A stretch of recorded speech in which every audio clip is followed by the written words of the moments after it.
11 июнь Кыргыз-казак чегарасынын ак жол өткөрүү бекетиндеги Кыргызстан деген жазуунун үстүнө бийиктиги 30 метр, ал эми өзү 9 метрге 6 метр болгон мамлекетибиздин желеги орнотулду. Бул желек жеке ишкер KG Group курулуш компаниясынын президенти Имамидин Ташевдин демилгеси менен жана Имамидин мырзанын өзүнүн сунушу менен коюлду.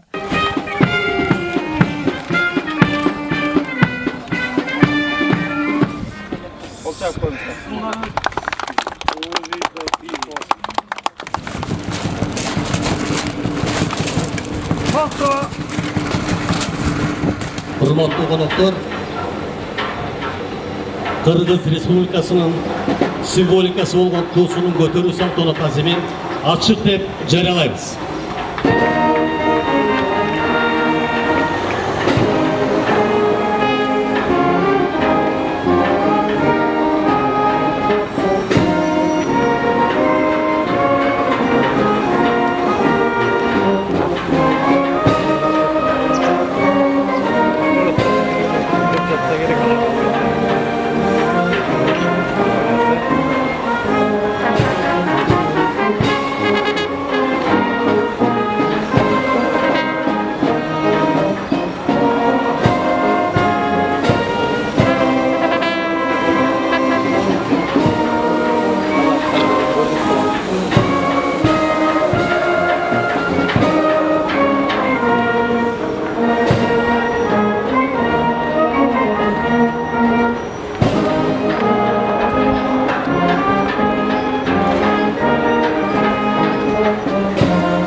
Кыргызстанга аз да болсо салымым болсо деген Имамидин мырза буга чейин балыкчы шаарына кире беришине, андан кийин Ош шаарына дагы өз капчыгынан желектерди орнотуп келген.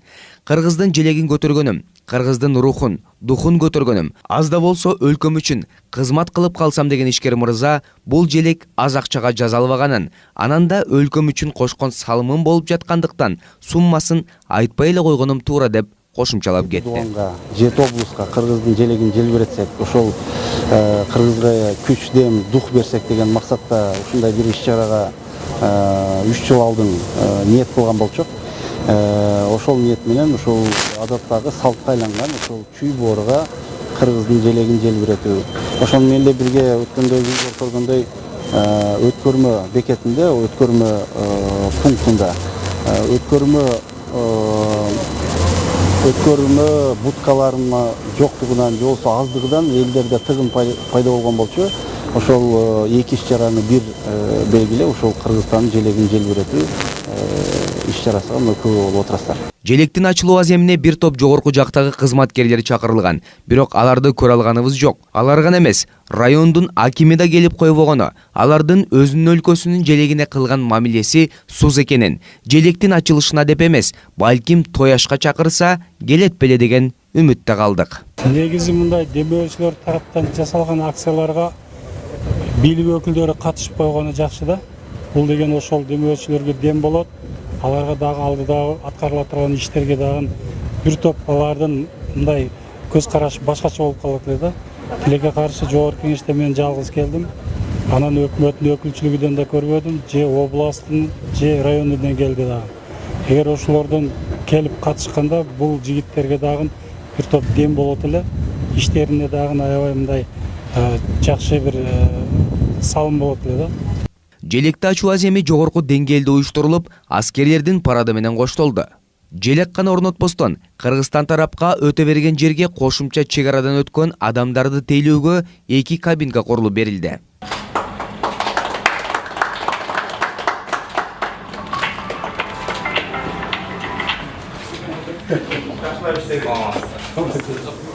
бүгүн сезим абдан жогору болуп турат. Анткени деген мына биздин өзүбүздүн Кыргызстандын символикасы болгон желегибизди орнотуп аткан, ошондой эле бул желегибизди ушу Кыргызстан менен Казакстандын ортосунда болуп атканы бул эң маанилүү. Анткени эки элдин мындайча айтканда ынтымагы деп мен ойлойм. Анан ушу Имамбетдин Ташев жөнүндө айтып өтсөм, чынын айтканда мына 16-жылдан бери ушу кыргыз армиясына жардам берип атканы, демөөрчүлүк кылып атканы, бул да болсо бул адамдын патриот адам экени байкалат да. Бул да болсо мына чоңоюп келаткан мына биздин жаштарыбызга мындайча айтканда баягы сезим берет да. Ошолордун баягы дем күч бере турган нерсе экен да. Ошондой эле биздин кыргыз армиясына да 16 жылдан бери 2 миллионго жакын акчаны берди. Мына ушу накталай акчаларды берип, мисалы вот Пантеранынга кетип бараткан аскер бөлүгүнө кетип бараткан жолду оңдоо маселеси бар болчу, ошону оңдоп берди. Ошондо жоокердин эле айтып койгон сөзүнө ушу жолду оңдоп бересизби деген жоокердин сөзүнө эч туруп эле жасап берем деди. Анан мен ошондой таң калыштуу болдум. Ошондой эле мына департамент конвоирования биздин аскер бөлүктөр бар. Ошол жерге дагы мына 200 миң бөлүп, ошол жерде жакшынакай мына тумбочкалары бай эски болчу. Ошонун баарын алмаштырып берди. Ошондой эле жаңы жылда тамак аштын баарын 300-500 адамдарга чейин тамак берет. Ошондой эле апам жапкан нанды сагындым деген акцияны мына бүт Кыргызстандагы ошо чек арачыларга өткөрүп келатабыз. KG Group курулуш компаниясынын президенти Имамбетдин Ташевдин айтымында бул саамалык ушуну менен гана токтоп калбастан, алдыда башка облустарга дагы кыргыздын желеги желбиремекчи дейт.